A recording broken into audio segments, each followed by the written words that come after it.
ಆತ್ಮೀಯ H16 news ಅರ್ಥಾತ್ ಸಿದ್ದರಾಮಯ್ಯಗೆ ಸ್ವಾಗತ. ನಾನು ನಿಮ್ಮವ MI ಅಥವಾ ಮಲ್ಲಪ್ಪ ಜೋತಾವರ್. ಆದ್ಮೇಲೆ ಇವತ್ತು ಒಂದಿಷ್ಟು ಶಿಕ್ಷಣದ ಮೇಲೆ ಭಾಳ ಮಾತಾಡಬೇಕು ಅಂತೇಳಿ ಒಂದಿಷ್ಟು, ಯಾಕಂತಂದರೆ ಸಾಕಷ್ಟು ಬೇರೆ ಬೇರೆ ವಿಷಯಗಳ ಬಗ್ಗೆ ಮಾತಾಡಿದ್ದಾಗಿಲ್ಲ. ಮತ್ತು ವಿಶೇಷವಾಗಿ ಇತ್ತೀಚಿನ ದಿನದಲ್ಲಿ ಶಿಕ್ಷಣ ಬಗ್ಗೆ ಒಂದಿಷ್ಟು ನಾವು ಮಾತಾಡೇ ಇಲ್ಲ. ಆದ್ದರಿಂದ ಒಂದಿಷ್ಟು ಮಾತಾಡೋಣ ಏನು ಅಂತೇಳಿ.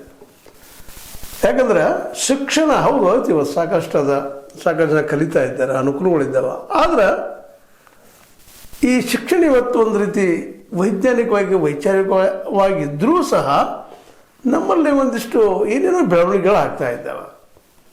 ಯಾಕಂತಂದ್ರೆ ಏನೇನೋ ಅಂದರೆ ಅಂಥದ್ದೇನಲ್ಲ, ವೈಜ್ಞಾನಿಕವಾಗಿ ನಾವು ಬೆಳೀತಾ ಇಲ್ಲೇನೋ, ವೈಚಾರಿಕವಾಗಿ ನಾವು ಬೆಳೀತಾ ಇಲ್ಲೇನೋ, ನಮ್ಮ ಶಿಕ್ಷಣ ಇವತ್ತು ಏನು ಕಲಿಸ್ಬೇಕಾಗಿತ್ತು ಅದನ್ನು ಕಲಿಸ್ತಾ ಇಲ್ಲೇನೋ ಅನ್ನುವಂಥದ್ದು. ಯಾಕಂದ್ರೆ ಇವತ್ತಂತೂ ಪೂರ್ತಿಯಾಗಿ ಹೆಚ್ಚು ಕಡಿಮೆ ಪ್ರೈವೇಟ್ದವ್ರ ಹಾವಳಿ ಅಂತ ಸಾಕಷ್ಟು ಅದ ಎಲ್ಲ ಕಡೆನೂ. ಪ್ರೈವೇಟ್ದವ್ರು ಅಂದ ತಕ್ಷಣ ನಿಮ್ಗೆ ಗೊತ್ತದ, ದುಡ್ಡು ತೊಗೊಂಡು ಕಲಿಸುವಂಥವ್ರು.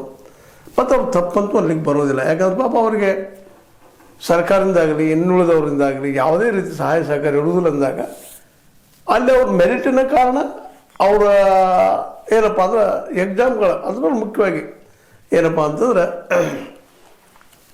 ದುಡ್ಡು ತೊಗೊಂಡು ಕಲಿಸೋದ್ರಿಂದಾಗೆ ಹೆಚ್ಚು ಸ್ಟ್ರೆಸ್ ಏನು ಕೊಡ್ತದಪ್ಪ ಅಂದ್ರೆ ಮಕ್ಕಳಿಗೆ ಬರೀದು ಓದೋದ್ರ ಜೊತೆಗೆ ಒಂದಿಷ್ಟೇನೋ ಅನುಕೂಲ ಆಗುವಂಥ ವ್ಯವಹಾರಗಳನ್ನು ಮಾಡಿಸುವಂಥದ್ದು ಶಿಸ್ತನ್ನು ಅದು ಕಲಿಸ್ತದೆ, ಇಲ್ಲ ಅಂತಲ್ಲ.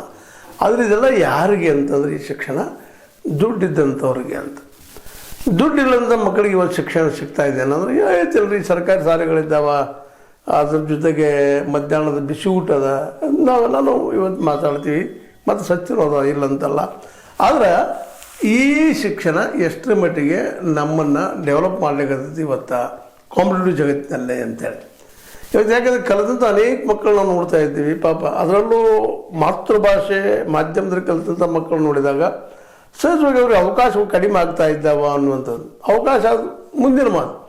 ಮೊದಲನೇದಾಗೆ ನಾವು ಶಿಕ್ಷಣದಲ್ಲೇ ಇವತ್ತು ಹೇಳಿದಿಲ್ಲ ನಿಮಗೆ, ಸರ್ಕಾರಿ ಶಾಲೆಗಳಲ್ಲಿ ಇವತ್ತು ಒಂದು ಅಂದಾಜಿನ ಪ್ರಕಾರ ಈಗಿದ್ದಂಥ ಸರ್ಕಾರಿ ಶಾಲೆಗಳ ನೆಲೆಯಲ್ಲಿ